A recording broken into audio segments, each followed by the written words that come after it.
Okay, तो SBM को related क्या बड़ी बैड अपडेट आई है और किसको असर पड़ेगा, किसको असर नहीं पड़ेगा, किसको फ़र्क है नहीं है ना, किसको ज़्यादा ध्यान देना चाहिए अपनी कंपनी सेलेक्ट करते समय, है ना, ये सब बारे में इस वीडियो में पॉइंटर्स मिलेंगे। सबसे पहले हुआ क्या है, हुआ कुछ नहीं है। आरबीआई ने पिछले साल क्रेडिट लाइन रिलेटेड जो कार्ड्स थे या प्रीपेड इंस्ट्रूमेंट वॉलेट बोल के जो क्रेडिट कार्ड टाइप का प्रोडक्ट दे रहे थे, उन ब्रांड्स के ऊपर काफ़ी कड़ाई की थी, बेसिकली बंद ही करा दिया। इस नए साल में इनका नया ये शुरू हुआ है विदेशी लिंक्ड ट्रांजैक्शंस के ऊपर थोड़ा सख्त करने की। सबसे पहला शिकार बना है एसबीएम बैंक। अब देखो, एसबीएम बैंक के काफ़ी सारे पार्टनर्स हैं। क्यों हैं उसका भी एक बहुत सिंपल रीज़न मैं आपको बता दूं। अगर आपको इसका सिर्फ फुल फॉर्म पता होगा तो भी आइडिया लग जाएगा। फुल फॉर्म है इसका स्टेट बैंक ऑफ मॉरिशस, ठीक है। अब मेरे हिसाब में क्योंकि इनकी ऐसे एक विदेशी ब्रांच है तो इनको पैसा राउट कराना आप जो भी बोलते हो उसको, वो इजी पड़ता होगा, सस्ता पड़ता होगा वहाँ के टैक्स लॉज या वहाँ के कुछ लॉज के हिसाब में, ठीक है। तो इनके जितने भी पार्टनर्स हैं, अगर आपने ध्यान दिया हो तो वो आपको बाहर का ट्रांजैक्शन करने के लिए या तो ज़ीरो फॉरेक्स देते हैं और बेसिकली सिर्फ जीएसटी कट करते हैं जो कि इनको इंडियन गवर्नमेंट को देना होता है। बाकी आपके पूरे के पूरे रुपए जो हैं वो विदेशी करेंसी में कन्वर्ट हो जाते हैं, या आप इन्वेस्टमेंट की बात करो या आप स्टॉक खरीदने की बात करो, ठीक है। और भी एग्जांपल्स मिलेंगे आगे, ये तो मैंने एक न्यूज़ क्लिपेट खोल के रखी है, और भी आपको एग्जांपल्स, लाइव एग्जांपल्स मिलेंगे। और एसबीएम अपनी तरफ से क्या कर रहा है ताकि उसके कस्टमर्स को कोई प्रॉब्लम नहीं हो, इस बारे में भी बात होगी।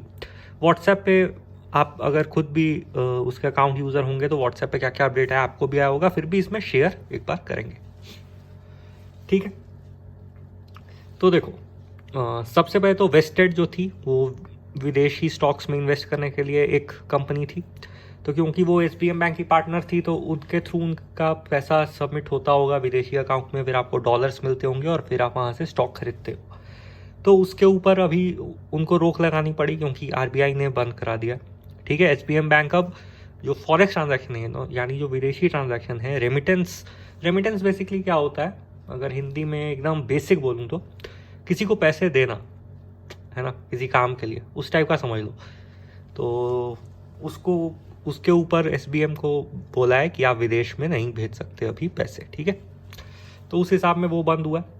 और एग्जांपल अभी देखेंगे तो ये देखो, ये व्हाट्सएप पे ये भेज रहे हैं, SBM bank has temporarily paused, ये कल का ही मैसेज है, इंटरनेशनल ट्रांजैक्शंस और एसबीएम डेबिट कार्ड्स। अगर आपके पास एसबीएम रिलेटेड कोई भी डेबिट कार्ड है, अब कौन सा है वो, तो नियो ग्लोबल, ठीक है। तो नियो ग्लोबल का अगर आपके पास वो डेबिट कार्ड है जिसपे एरोप्लेन की पिक होती है और वो फॉरेक्स में बहुत मस्त कार्ड है, काफ़ी सारे यूट्यूबर्स के प्रमोशनल वीडियोज़ या असली वीडियोज़ भी आपने देखे होंगे, ठीक है।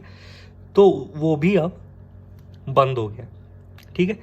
मनी आपका सेफ है, मनी को कुछ प्रॉब्लम नहीं हुई है, डोमेस्टिक ट्रांजैक्शन भी अफेक्ट नहीं हुए। आप अभी भी डोमेस्टिक ई कॉमर्स साइट्स या फिजिकल यानी एटीएम वगैरह में भी सब कुछ कर सकते हो, ठीक है।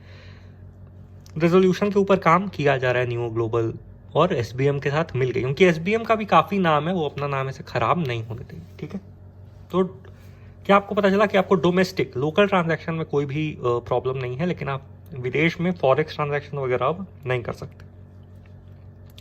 मुझे बुरा उनके लिए लग रहा है जो अभी अभी विदेश गए होंगे और सिर्फ ये कार्ड लेके गए होंगे, समझ रहे हो। तो इसलिए मैं बोल रहा था कि अगर आप विदेश जाने वाले हो तो हमेशा सिर्फ एक चीज़ पे रिलाई नहीं होना चाहिए, क्योंकि आपको आरबीआई का कुछ पता नहीं, उनका दिमाग कब घूमेगा, है ना। खैर, तो नेक्स्ट जो मेल्स कुछ आए हैं, ईमेल्स जो आए हैं उसके ऊपर बात करने से पहले यहाँ आप देखो, अगर आपका आईएनडी मनी में अकाउंट है, ठीक है, तो आईएनडी मनी में भी आप जैसे ही ऐड मनी के सेक्शन में जाते हो, आईएनडी मनी भी विदेशी स्टॉक्स में इन्वेस्ट करने में मदद करता है, ठीक है। ये आईएनडी मनी ऐप का इंटरफेस है। तो वहाँ भी वो साफ साफ बोल रहे हैं कि due to a temporary issue with banking partner इनका भी एसबीएम था, तो you are unable to add money, मतलब अभी आप राइट नाउ मनी ऐड नहीं कर सकते, ठीक है। लेकिन आपने जो मनी ऐड की हुई है अगर, तो वो सेफ है, उसको कुछ प्रॉब्लम नहीं हुई है, ठीक है। और वो पैसे अगर आपके कन्वर्टेड हैं डॉलर्स में तो आप उसको भी आराम से स्टॉक खरीद सकते हो, ठीक है। लेकिन आप न्यू ट्रांजैक्शन नहीं कर सकते क्योंकि अब न्यू ट्रांजैक्शन पे बैन है। अब आते हैं ईमेल्स के ऊपर। ईमेल जो उन्होंने भेजा है, तो ये 2 ईमेल भेजा है बेसिकली। तो पहला क्या है, पहला जो ईमेल उन्होंने भेजा था, कल भेजा था 23 जनवरी से, ठीक है। 23 जनवरी से जो है वो आरबीआई ने, reserve bank of India RBI है, इन्होंने लिबरलाइज्ड रेमिटेंस स्कीम, रेमिटेंस वही मैंने आपको समझाया हिंदी में अगर बोलूँ तो पैसे दो ये काम करने के टाइप के, तो उसके ऊपर बैन लगा दिया है। LRS इनकी कुछ थी, लिबरलाइज पता नहीं क्या, मुझे लगता है वो जो फीस इनकी सस्ती पड़ती है उसको बोलते होंगे, ठीक है।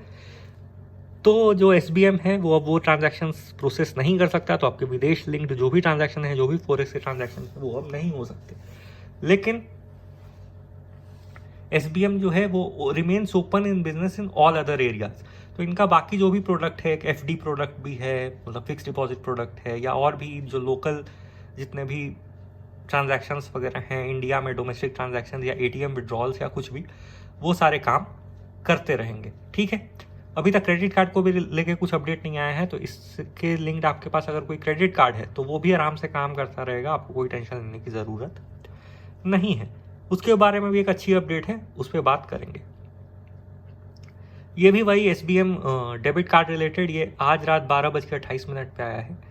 ये भी वही है कि RBI ने लिबरलाइज रेमिटेंस स्कीम जो है LRS, वो फर्दर ऑर्डर यानी अगला ऑर्डर आने तक बंद है, ठीक है। तो SBM का जो डेबिट कार्ड आपके पास है किसी भी से पावर्ड, जैसे नियो से पावर्ड, तो वो सब अभी नहीं चलेगा इंटरनेशनल ट्रांजैक्शन में। लेकिन आराम से आप उसको बाकी ट्रांजैक्शंस के लिए, ई-कॉमर्स ट्रांजैक्शन के लिए या ATM withdrawals with in India आप आराम से यूज़ कर सकते हो, कोई भी टेंशन नहीं, ठीक है। तो ये बेसिकली होपफुली आपको समझ में आ गया। अब देखो सिंपल है, अगर आप विदेश जा रहे हो, ये एडवाइस बस, तो आप एक कार्ड पे या एक ब्रांड पे ये हो के मत जाओ। एक अच्छा ब्रांड, अच्छा देखो ये भी अच्छा ही ब्रांड था, ऐसा नहीं है, अब RBI का कुछ कह नहीं सकते, वो तो पेटीएम पे भी बैन हो जाता है, सब कुछ पे बैन हो जाता है ना। तो खैर आप एक से ज़्यादा कार्ड्स लेके जाओ, एक कोई एकदम क्लासिक बेसिक कार्ड ले जाओ, भले उसका फीस हाई है, उसको यूज़ मत करना, लेकिन इंपॉर्टेंट टाइम में रहेगा तो आपके पास ऑप्शन, वो लेके जाओ। और एक कोई ऐसा सस्ता कार्ड जो आपको अच्छे ऑफर्स दे रहा हो, 0% वगैरह, वो रखो, है ना। तो यही है, यही अपडेट था। और जैसे ही नेक्स्ट अपडेट आता है कुछ, कि जैसे ही ओपन हो जाता है या ये लोग बैंकिंग पार्टनर्स चेंज करते हैं क्या, है ना, तो वो सब के बारे में भी अपडेट्स आती रहेंगी। तो अब इतना ही रखते हैं, चलो फिर बाय। बताओ कौन कौन अफेक्टेड हुए हो और क्या सोच रहे हो, क्या करना है क्या नहीं करना है, ठीक है।